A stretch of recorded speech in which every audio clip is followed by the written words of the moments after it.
Hey everyone, it's Ashley from the Art Factory, and today I'm here with my friend Chaim, and we're going to be painting a really cool and super fast bunny. Here I'm using the Art Factory Fat Filbert brush and a rainbow split cake to do the inside of the bunny ears and the tip of the nose.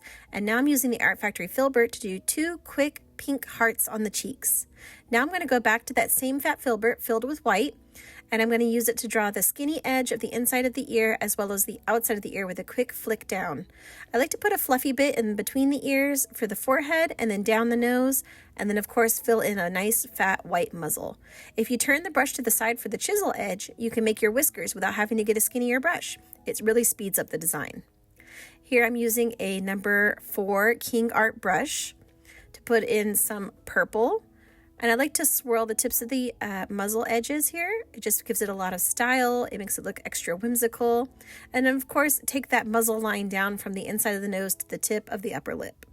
We're going to go up to the forehead. We're going to make a few dots. And then we're going to go up to the forehead. And we're going to use that same number 4 round brush. And we're going to add in the tips of the ear outline. So you're going to start with the middle of the forehead, add a little swirl, go ahead and outline the ears. And then to make them look like they're overlapped, bring that outside edge in over the rainbow. And there you have it. This design is pretty much done. I hope you enjoyed it. It's a really cute, quick one for spring and Easter time. Here we have, I'm looking at all of our cool Art Factory glitters, so I'm letting him pick out the one he wants. He picked pink, so we're going to spritz on pink. And there we have it. I hope you love it, and we'll see you next time here at artfactoryus.com.